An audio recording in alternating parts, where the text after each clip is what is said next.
Hi, my name is Mark and I teach economics. In this video, I'm going to look at why is Africa so poor, specifically Central Africa. And there's a lot of theories. You can talk about Karl Marx, Adam Smith, exploitation.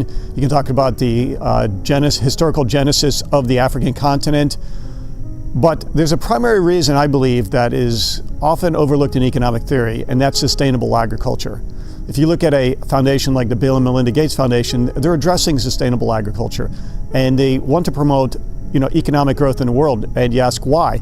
Because sustainable agriculture is part of something called the primary sector. The primary sector is agriculture, mineral mining.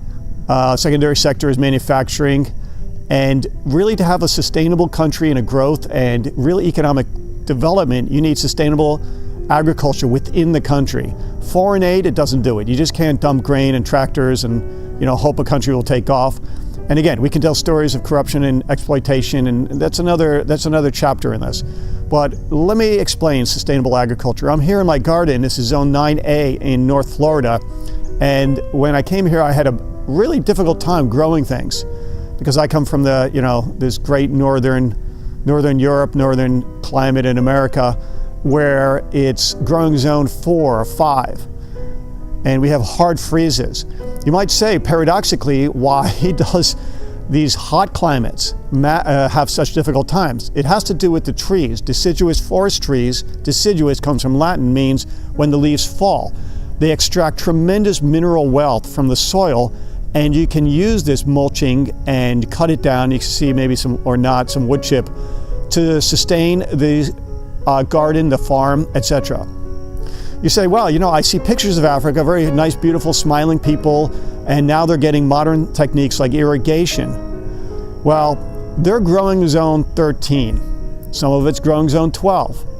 But let's say 13 and 12, compare that where I am in 9A, you've got quite a challenge beyond just water. Water isn't the solution. Water is part of the solution, but you can mitigate that with various techniques. What it is I can only work this field 1 or 2 seasons before the soil becomes depleted. It is debatable, but you eventually will deplete the nutrients, the nitrogen, NPK, but the micronutrients in the soil. So I have a pretty easy time here because I can rely on seaweed, I can rely on leaves falling, wood chip, and without the use of fertilizers, I can have an amazing garden. I even have some sugarcane back there. I have an orchard of apples, believe it or not. And I have all the food that you ever want. I can feed my family with this garden. And it's a pretty small garden. So how does that relate to Africa? Africa can't do that. Africa doesn't have this deciduous forest. It can use other techniques like nitrogen fixing techniques. Like there's this Azos bacilli bacteria, but it only fixes that thrives in tropical climates, but it only fixes 20 pounds of nitrogen per acre. And you need about 150 pounds of nitrogen in order to have a sustainable field. Even like a crop like corn. Corn's a pig. It will just continuously eat and suck up this nitrogen.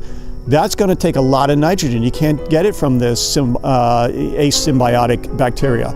Well, then you can say you can grow legumes and symbiotic type plants that will draw nitrogen, atmospheric nitrogen, and replenish the soil.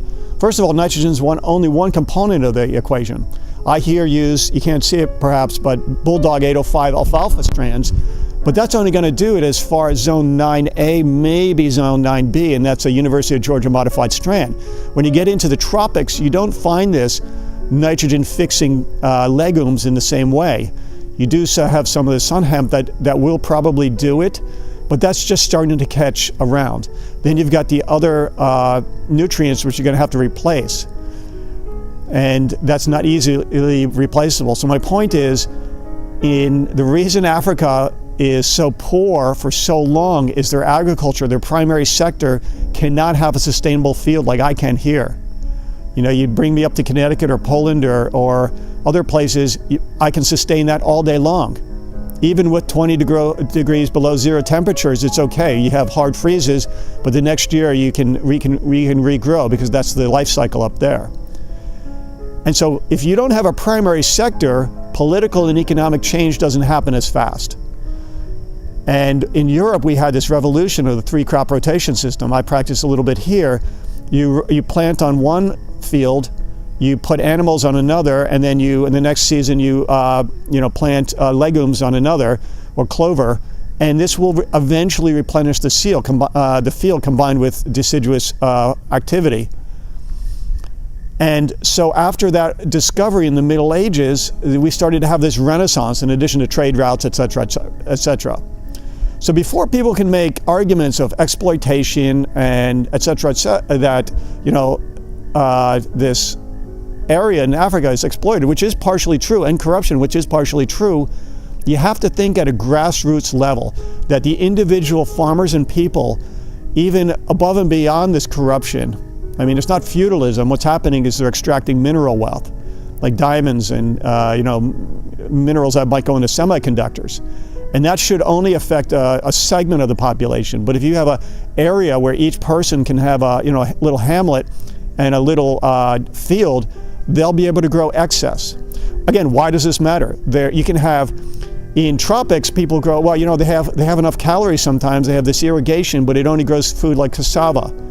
And I would recommend, if you look at the ingredients, tapioca and cassava has cyanide-like properties. It's cyanogenicid. It develops as cyanide to protect it from insects. So it's not the best, but people are sustaining themselves on these tropic tubers like cassava, and they're very low protein. You can have protein deficiencies. So if you don't have enough protein, let alone this humid, hot weather, you're not going to be sitting and doing math problems and abstract physics and abstract reasoning. You're just going to be thinking about your next meal. You're going to be spaced out. And I invite anybody to try it. Try fasting for a week and just no air conditioning, or to crank the heat up to like 100 degrees and the humidifier, and see how much you can focus. So before we start grasping and reaching for exploitation theories, I think if we want to help Africa, we help them in an educational way learn about sustainable agriculture. They have the brain power, they have the knowledge right there. We just give them a little bit of a push, and like I said, you can have this legumes that will sustain, but you can do a lot more because there's more to the equation than just legumes and nitrogen to carry this development further. You develop a primary sector that has a bumper crop of food and the children can eat, and the children have enough brain power and protein in their diet, and you introduce air conditioning, the country will take off by itself. The corruption will start to disappear because it'll be more advantageous to do business at an arm's length transaction with another country than it is to go this roundabout ways and this corruption. And the world will have an incentive to take a look at these countries because they'll start to be developed. The potential's there.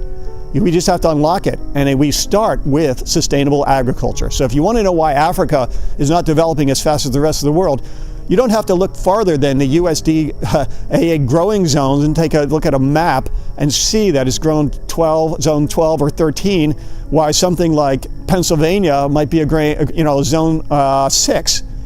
And you understand, if you understand agriculture, what that means to feed your family and to have enough calories to be able to form a task, it brings you to the next level. Then we can go towards actualization.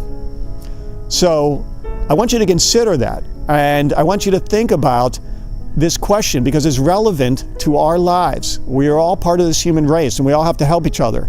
So consider it. Consider about how you're actually using and consuming and how the world is consuming. Thank you very much.